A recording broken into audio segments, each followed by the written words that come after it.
with your host, Ray Grabowski. Yeah, no. He is right. Sorry. Got carried away. Hi, everyone. Welcome. Thanks for watching. And welcome to Meet Clifton, the show where we meet, educate, and entertain the town. I'm Ray, and this guy beside me is George Silva. How you doing, buddy? All right, my friend. Okay, don't forget, it's Valentine's Day this month, February, so get your list ready. Oh, Well, anyhow, you too. You too. Well, anyhow, we got a lot to share with you tonight, or rather, I guess, have a lot to share. So before they come out to greet us, here's a song, the Two Tones Orchestra, to start us off. Let's hear it, guys. Old man rhythm is in my shoe. There ain't no use. On tonight's Meet Clifton, let's look at who Ray will be chatting with. Cardiothoracic surgeon Huzaifa Shakir. Director of Cultural and Historical Affairs in Passaic County, Kelly Ruffel. And graduate gemologist, Greg Lacki. With more music by the Two Tones. All this and more on Meet Clifton. I got to get a rock and get my hat off the rack. I got the boogie woogie like a knife in my back. Welcome back to the show. We had plenty of health specialists on this program, and they all contribute to our special way of making us the healthiest versions of ourselves. Tonight, we'll be talking about what is possible, the most important part of your health, the human heart. Here with us now is Dr. Shakir. Welcome, Doctor. Thank Hi. you so much for Hi, coming. George. How are you? Appreciate it. Hi, Ray. Thank you for Thanks having me. coming out. Appreciate Thank it. you. I think actually February is Heart Month. That's So absolutely right. It's appropriate that we have you on. Thank you. Dr. Shakir is a cardiothoracic surgeon. So for those of us who aren't familiar with the term, maybe you could explain, what is it? Sure. Well, cardiothoracic means heart and lung, basically. Cardio implying the heart, and thoracic the chest. So I, as a surgeon, board-certified surgeon, American Board of Surgery, American Board of Thoracic Surgery, I specialize in diseases that involve the heart and the chest. And in the chest, the lungs would be the biggest issue.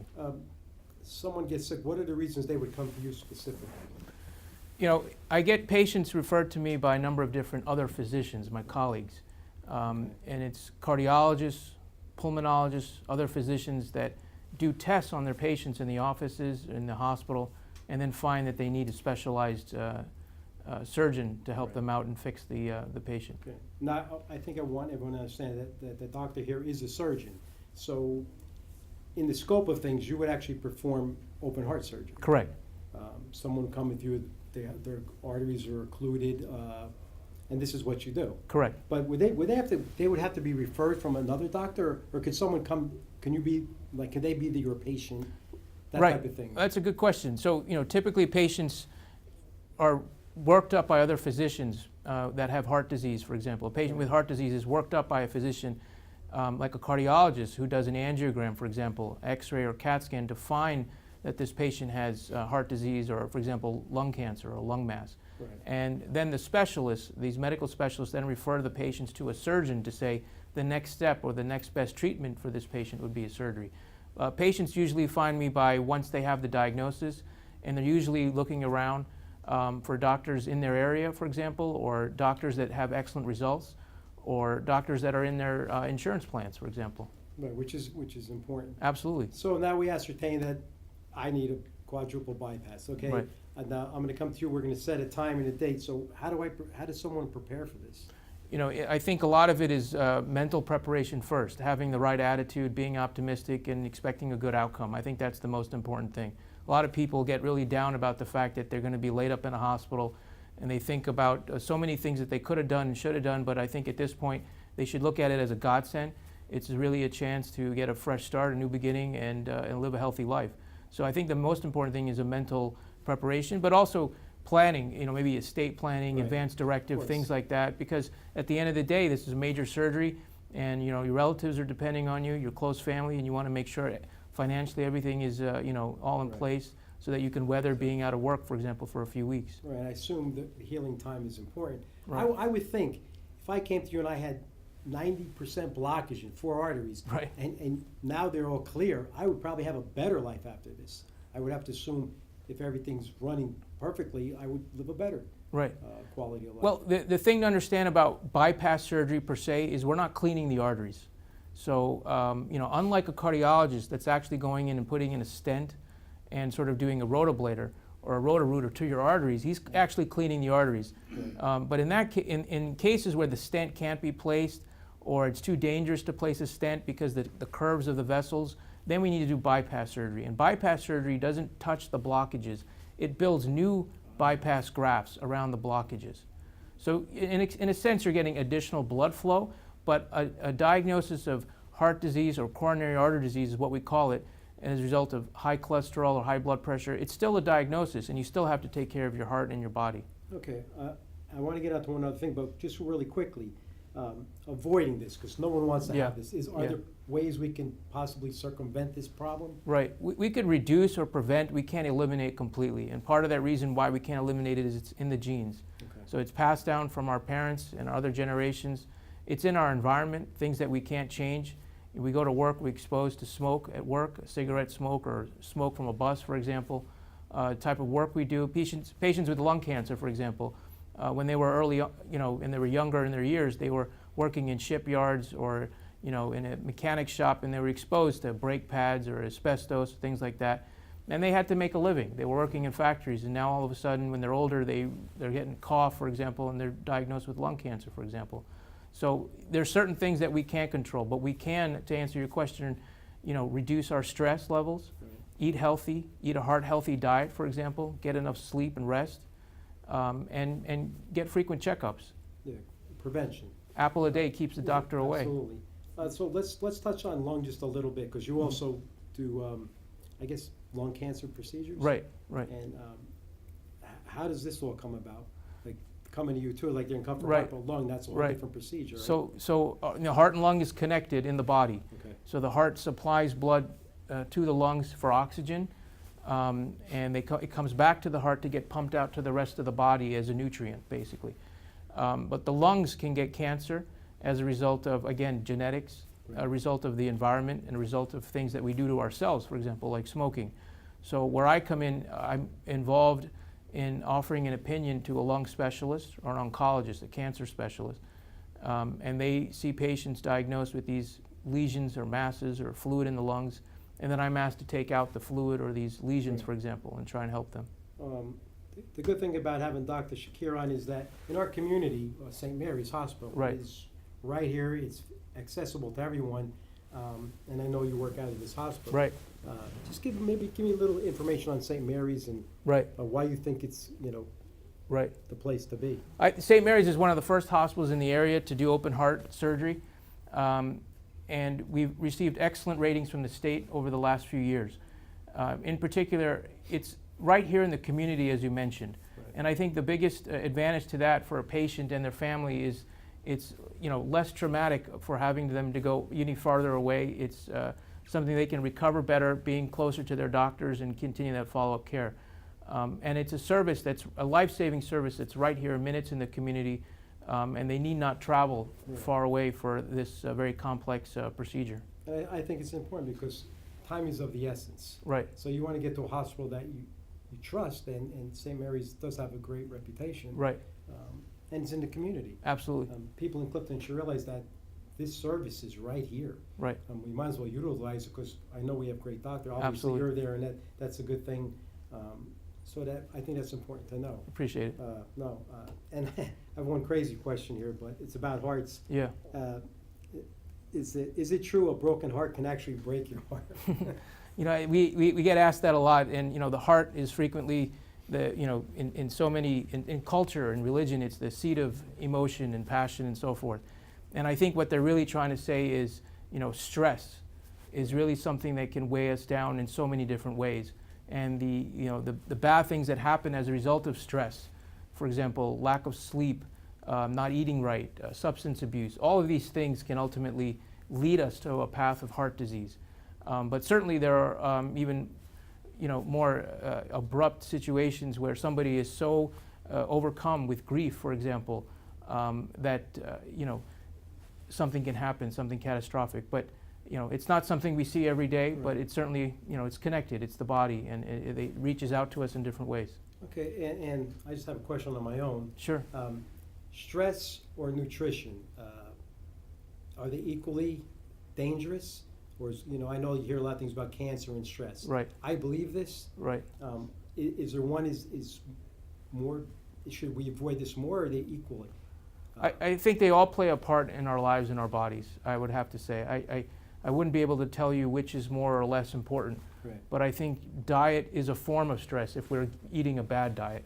Right. But I think ultimately the stress that we put on our bodies ultimately affects our hearts. Because we hear a lot about stress now. Absolutely. Meditation and Absolutely. just not worrying about everything, because we're in Right. a stressful environment. Just, Right. the Northeast is Right. difficult. So I think someone going for yoga and then smoking 2 packs a day is probably not a good idea. it's probably, I think, we have to maybe approach this with maybe a little holistic, Right. An environment or something better. Right, right. There's a lot here. I think, I'd like to thank the doctor for coming on. If you need to know more, please see a doctor, because you don't want to have to be in an emergency situation and rushed in. It's better to try to prevent a little bit. Doctor, I appreciate you coming on. Appreciate it. Thank you very so much. Thank you. Thank you. so much. I appreciate Likewise, appreciate it. Thank you. Hi, everyone. The Theater League of Clifton is having another wonderful event. They're going to host their Murder Mystery Dinner Theater. It will be at Mario's, and that will be on February 23rd, 24th, 25th, and March 3rd, 4th, 10th, and 11th. So please call 973-928-9668 for tickets. They always do a great event, and you'll have a really great night of murder mystery without going to jail. So please come out and enjoy the night. Thank you. Okay, welcome back. Thank you for that information. Passaic County has many departments that are in charge of a variety of services for its citizens. The Department of Cultural and Historic Affairs is responsible for supporting the arts, history, and historic preservation throughout the County of Passaic. Here to tell us more is the Director of the DCHA, Ms. Kelly Ruffel. Thanks so much for coming, Kelly. Kelly, thanks for coming on. And, this is a show that we talk a lot about Clifton, and right now they're redoing the Vanderhoof House, which is in Clifton. It's in Weaselbrook Park. So can you just tell us a little bit about, the origin of that? Oh, absolutely. So the Vanderhoof House, from what we know, Gilbert Vanderhoof immigrated here. Actually, he had property in what is now Lodi along the Passaic. Right. And he moved to set up a grist mill, which we believe would have been in Weaselbrook Park, somewhere along the brook. And he set up this house. And as his family expanded, so did the home. So you see, there's 2 sections now. We believe the earliest probably dates to 1720, and the later probably 1830. We do want to, after we finish the restoration, go out and get a historic register nomination, which will provide all of the research on Gilbert Vanderhoof and the development of the house. And that's in Weaselbrook Park. But when was Weaselbrook Park itself developed? Weaselbrook Park, it was in 1927 that the County of Passaic had passed or established the Passaic County Parks Commission. Right. So they had hired then, in 1927, the Frederick Law Olmsted firm. Right. And they developed sort of this conceptual idea of a county park system.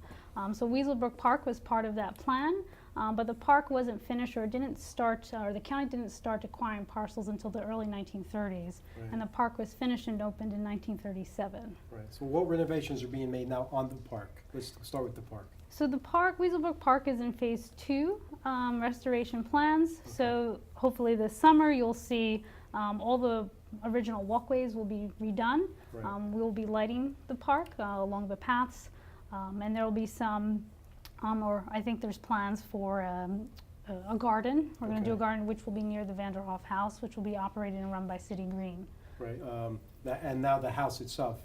What are we doing with the house? So we have spent most of 2017 Okay. working on plans and construction documents to restore the Vanderhoof House, not necessarily to its original feature or the way it would have been in 1720, but to reuse and repurpose for the community. So it'll be a visitor center, a museum space, and it'll hold offices for my department and the Parks Department. Oh, good. So we'll run a variety of programs out of Well, the that's great. Vanderhoof So House. do you have certain professionals working on this? Yeah, so the architects that we've hired for this project is Connolly and Hickey, historical architects, and they're based out of Trenton.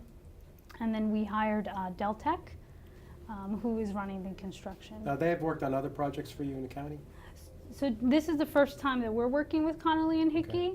Deltec was the team on the Dye Mansion previously, which was finished in 2016. All right. Yeah, I know that it's good for Clifton because it's historic, and actually Weaserbrook Park is looking really nice. I think George had a question on that. I have two questions. Two questions. We're gonna have like 60 to 80 new lighting system inside the park, correct? Correct. Okay. And the other part would be, are we gonna get a dog park in the second phase? I am not sure if we're getting a dog park. Well, you'll probably look into it for me. I don't know if we're allowed to Please. do that. No, but it's something, yeah, I'm sure there's a lot of different plans in the phase for whatever's gonna happen. They did a great job up till now. It looks really nice, and when the Van Hoof house is finished, but now what kind of programs and events are you gonna, what are you planning for the historic site in the future? For the historic site, we plan on hosting a variety of lectures pertaining to the history of Clifton, 18th century topics, after all, because it's an 18th century And also, home. you're gonna open it up for the citizen committees Yes. or different Oh, you're right. organizations. Will it be open for viewing? Absolutely, it'll be open all year round. Sort of like a museum type of setting? Just like a museum, hopefully Wednesday through Sunday, 9 to 5. Again, the museum and the visitor center will be open all the time for Right. people to go through. We will have restrooms in the building for the general public. And there's a smaller section which will be housed for meeting space. So let's say Dutch Hills Dutch Hill, Neighborhood right, yes, the Association Dutch Hill, wanted to yes. hold their meetings there, they could. It'll be a permit process. Good. So similar to the Day Mansion, but this is gonna be a little more interactive, right? Definitely more interactive because it won't be a traditional historic house museum. Right, and that's good. It'll bring a lot of people down to that area, and hopefully you'll have some other events in the park during the summer. I guess you're planning on a few things. Absolutely. Like even this year will be the second time we're going to bring movies to the park and great. summer concert series to Weaselbrook Park. So now I think the house will be sort of a main focal Yeah. point for those events. And the park is beautiful, and these events are great on that. You should show it off. It's conducive for a lot of festivals and fairs, so hopefully we'll Well, see you more did a of great job on the pond. Remember how the pond used to look? Now it's all done. Yeah, It's all done, and all the weeds and everything else it's just so amazing what the freeholders have done. Really, they have done a great job. Yeah, and we appreciate that. And you're doing a great job as a director, so and we'd like to thank you for coming on. We'll learn a lot, and hopefully we look forward to the opening whenever this is. I'm sure you'll let us know. Yes, One more absolutely. question. Do you have dates for the band and movies? They're just going to start. They're just starting. We'll Okay, we'll do updates. For We'll that. do When you updates. have- Okay, no, Kelly, thank you. I appreciate it. Thank It's you a lot of so information. much. Thanks for coming Thank on. you. Enjoy. Stay tuned. Thank We'll be right you. back for the updates. Thank you. Hi, everyone. Welcome to the updates. A new theater is happening. It's called the Orange Avenue Community Theater, and they are having a Valentine's Cabaret dinner show. That is February 10th at 6:30, and the tickets are $35 a person. Please call Steve for tickets, 201-694-2015.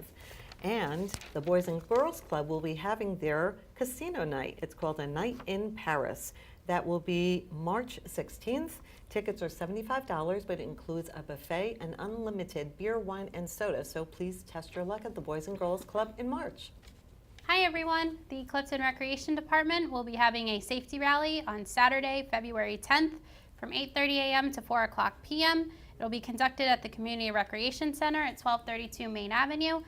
The cost is $35 per person. You can register online at cliftonrec.com, or you can go to their office at the Clifton Recreation Department, 900 Clifton Avenue. You can also call them. Their phone number is 973-470-5956. Also, there will be a cardiac assessment on Tuesday, February 20th by the Clifton Health Department, 2 to 4 p.m. And the cost is $30 per person. Registration is required, so you can call 973-470-5760. So please come out to some of the events and enjoy, and also keep yourself nice, healthy, and happy. Okay, we'd like to thank everyone that shows up for these events and supports all the things that are going on. We hope to see you more at these things in the future. Our third guest for this evening has quite the interesting job. He gets to play with rocks all day, much like the ones in George's head. You don't quit, do you? You don't quit. All kidding aside, our next guest focuses on gemstones and jewelry. Here to open the door into the world of gemology is Greg Lacki. Thanks for coming, Greg. Thank you so Appreciate much it. very much. I'm good, thanks, Greg. How are you? Greg's been a gemologist for a long time, and he's president of Lacki's Jewelry. Let's just start off with what's a gemologist? A gemologist is a person who goes and studies at the Gemological Institute of America. Right. There's 2 campuses, one in California, one in New York City. You do 2 months of diamonds, and then you do 4 months of colored stones. Okay. You take a test after diamonds, you take a test after colored stones, and then you take a graduate gemologist. It's 3 tests you have to take. All right. So now we hear a lot about diamonds, but what's a diamond? How are they graded? Well, a diamond first is a piece of pure coal or carbon that's been crushed in the earth. And when it's recovered, it has to be cut and from its crystal form. And then after it's cut, it's sent to a laboratory and then it's graded. Right. You know, if you have less flaws and a very high color, the price could be astronomical. Right. And if you want, you can get more affordable. 3 things make up a clarity grade for a diamond: size, nature, and location. Right. And they're graded, right? There's Yeah, oh, yeah. I forget the. You go from flawless to VVS1, VVS2, VS1, VS2, slightly imperfect SI1, SI2, and then you've got your imperfect 1, 2, and 3, which is the real What's low. the best? Flawless. Flawless, and that's probably the most expensive. And a D color. Colors start from D, go down to Z. Okay. D, E, and F are your 3 colorless, and it goes down to Z, which is very, very yellow. Okay, so let's just say the best diamond, the best color, 1 carat. 1 carat. What are you looking at? $200-$300? 20, 30, yeah, oh yeah, 20, 30,000. 20, 30,000. Yeah. Okay. Jesus. And you gotta remember, diamonds, they go from 1 carat to 1.5 carat to 2 carat. It doesn't go up like 15%, 20%. The numbers just go crazy. Really? Yeah. So when you see some of these people on TV and they're sporting a 5 carat rock, we're looking at. 70, 80 to 100,000. Okay. All right, start saving your money, George, because. I thought you had one of those. Just to tell you one quick thing, he plays for the basketball, Kevin Garnett, Right. 7 carat in his ear because he's 7 feet tall. Oh my God. So that probably costs. About 125,000. Right. You think he's buying the best diamond? I don't know. Or- I have to look at it. Yeah, it's hard to say. I'd have to look at it. Yeah. Okay, now we have other gems too. What other gems do you deal with? Stone. Oh, ruby, sapphire, emerald. Just to tell people quickly, ruby and sapphire are basically the same stone. They're both corundum. Right. But if it's red corundum, it's a ruby. If it's blue corundum, it's a sapphire. Okay, and they come out of the earth also. Oh yes, all different parts of the world though. Right. But they have to be polished, obviously. Of course. in Yeah, the- if you saw them in its crystal form, you say well, it's ugly. So what makes up the price of that then? How ruby? I'm sure there's different Okay. prices, right? Oh sure. Like a diamond. Okay, size. If it's a big one, bigger the stone, the more money. Okay. Okay, then from there it's the color. Is it very like washed out, or is it very rich color? Like a ruby, you want a pigeon blood red. Right. If it's washed out, the price can be from astronomical again to Right. So do cheap. they also go by carat? yes. Oh yeah, all by weight. All right. So while we're talking price, so 1 carat, perfect ruby, more than a diamond? No. Is there anything more than a diamond? In a colored stone, there might be maybe sometimes an emerald. Sometimes there's a stone called Alexandrite, Okay. which is found. The best ones are found in Russia, All right. and they're They're expensive. Very expensive. Okay. So actually, gemstones and diamonds, if you're buying good stuff, you're talking about a lot of money. Talking money, right? Okay, and now they get put in settings. So now we're talking a little bit about metals: Yes. silver, gold, platinum. Yes. The best Yes. is That, ring. that's person's taste. okay. Okay, the mystique is, if it's platinum and white gold, platinum will last forever, but will scratch twice as fast. Right. So you can have the same ring, platinum ring will maybe last you 50, 60 years. A gold ring, maybe 25, 30. Okay. So I guess depends how old you are. It depends if you got that many years, if you have that many years left. You'll be getting a new ring pretty soon, then, huh? Yeah. How long is it going to last? No, it's all important. I know jewelry can be quite expensive. And just one other thing I want to ask you too about that. I mean, we could talk about gems for a long time. But a lot of people now they the market of gold is supposedly high? I wrote some notes down. Back in 2011, it was the highest. Gold was $18.95 an ounce. Platinum was $18.72, and silver was $42.71 an ounce. Right. Today, silver is $17.19, gold is $13.41, Wow. and platinum is $1,003. Platinum was always usually a lot higher So than gold is not as high as everyone thinks, and it's No, been it's, higher. it's come down. Oh yeah, that was 7 years ago. All right, so I know a lot of people, they find old jewelry. How do you go about selling these things? Because everyone says you got some old gold, sell it now?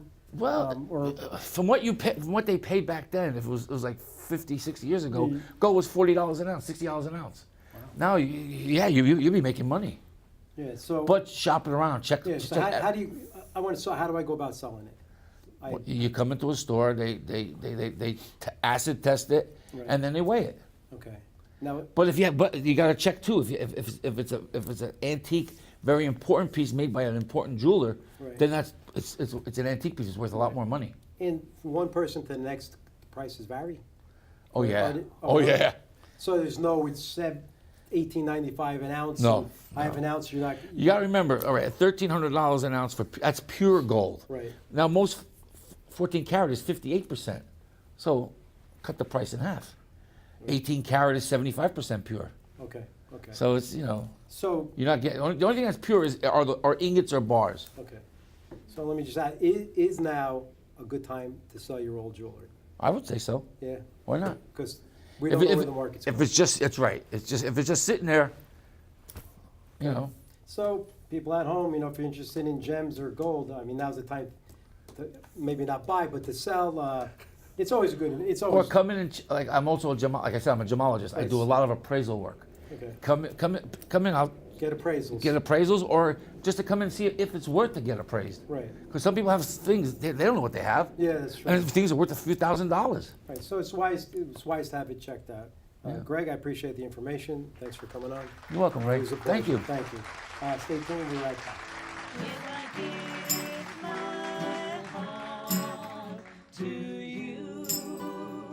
I must be sure from the very start that you will love me more than her.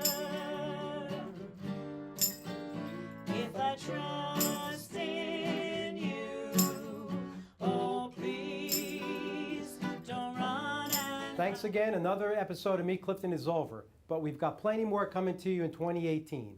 I'd like to thank our guests tonight for their expertise, as well as my cast and crew for another great episode. You all make this show so much fun.